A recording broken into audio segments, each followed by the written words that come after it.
Good morning, folks. If you're living in beautiful downtown Brookhaven or anywhere close by, it looks like it's going to be kind of a rainy day. But so what? I mean, it's been that way for the last, month or two? I don't know. It's not as bad as Texas. Dallas is absolutely underwater just about, and that's a big city. We used to live there. So it could be a whole lot worse. And Kentucky's gotten hit. St. Louis has gotten hit. I mean, everybody's getting hit. When's it going to stop? Who knows? We're going to talk about something a little different than what I said yesterday. I want to give you a basic understanding, as simple as possible, of retirement plans and your choices in choosing retirement plans. Now, I understand if you work for a company, they're going to give you a 401k, a pension plan, a profit, whatever, and you don't have a choice in that.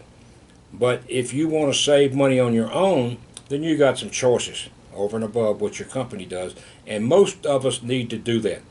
So this is what I want to hopefully make sense to you. The way any qualified plan works, a qualified plan is something that's deductible going in, so you get to write off the contribution going in. You don't have to pay taxes on it, but it's taxable coming out.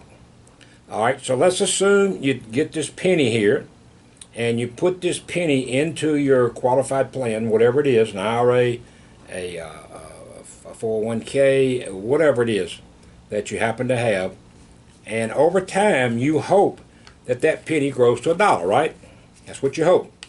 Now, when you take that dollar out, whatever that time may be, then you're going to pay taxes on the penny you deducted up front plus the 99 cents profit.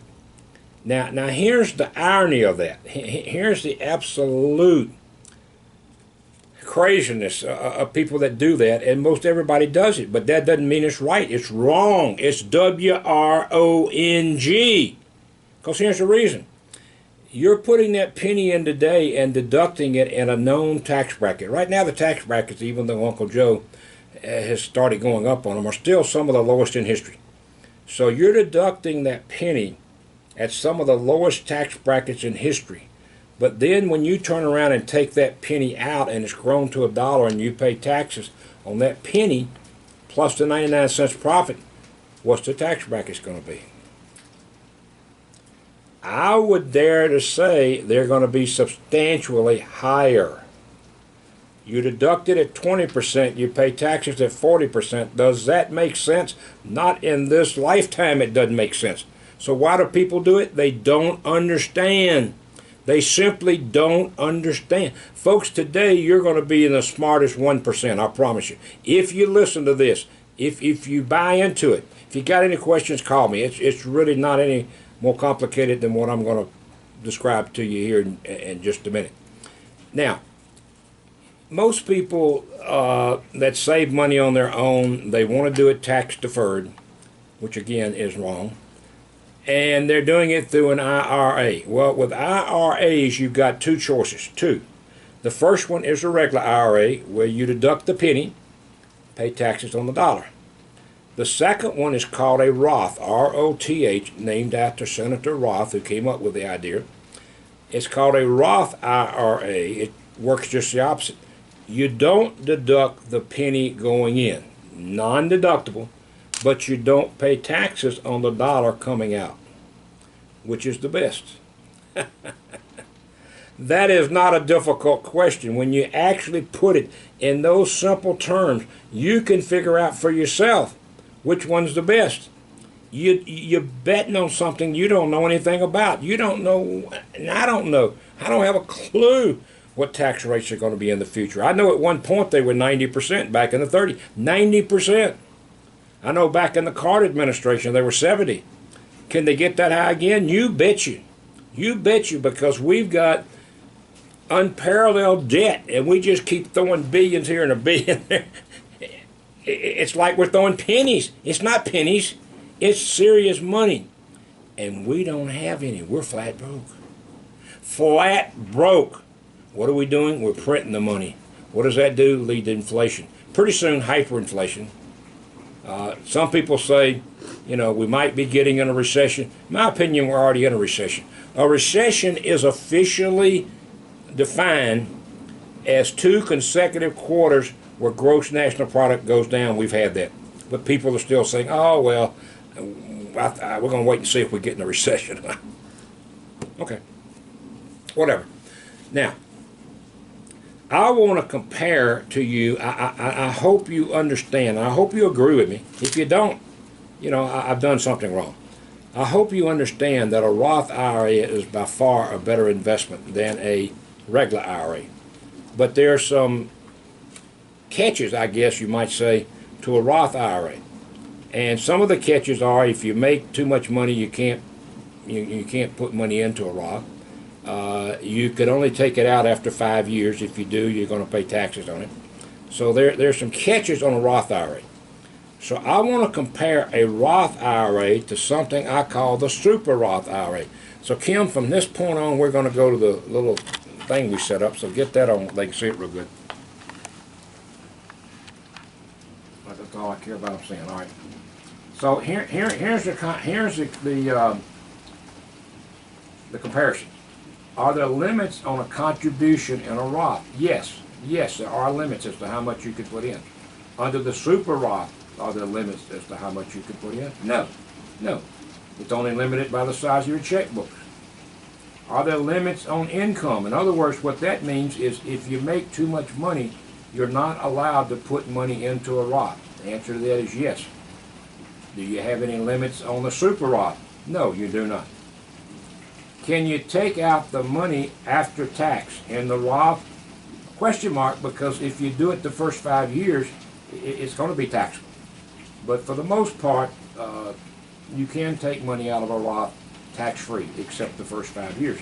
Can you take money out of the Super Roth anytime you want to, including the first year? Yes, you can. Is there a have to? In other words, by a certain date and time, like with a regular IRA, you got to start taking money out at 72. Is there any particular time that you have to take money out of a Roth? No. Is there any particular time that you have to take money out of a Super Roth? No. Now, do you have an increased death benefit? For example, under the Roth, let's assume you set up a Roth with me and you say, Jim, my intention is to save $100,000 over the next 10 years, and I'm going to give you $10,000 a year. And, but that's predicated on a couple of things. Number one, you being able to afford it for the next 10 years. Well, let's assume you can. But number two, you're living. What if you don't make it 10 years? What if you die before that 10-year period is up? Then all your family's going to get is what you've actually put in. So do you have an increased death benefit under the Roth? No. Under the Super Roth? Yes. Yes. Big point. Let's assume that, again, you're going to put in $100,000 over 10 years. You die the first year. Folks, the Super Roth will go ahead and self-complete. It'll put the $90,000 in there for you. Oh, my gracious. Is that true? Absolutely true. Absolutely true. Now, oh, I love this one. Is the IRS involved in any way? Do they know if you have a Roth? Sure they do. Sure they do. You have to be notified you've got a Roth. That's so that if you follow the rules and you don't take money out in the first 5 years, you take it out, you don't make too much money to put it in, that the money that comes out of there will be income tax free. But the IRS is involved. Is the IRS involved in the Super Roth? You bet your life they are not. Are not. They don't know that you've got a Super Roth. There is nothing in the tax guidelines, which are thousands of pages, there's nothing in there that says that in any way does the IRS have to be notified that you have a Super Roth. Kind of neat, isn't it? So here's the question. If you really understand this, and if you don't, it's my fault. But if you really understand the differences, why would anybody want a Roth when they could have a Super Roth? See, I don't get it. I think the only people that buy the Roth is those people that don't understand the Super Roth.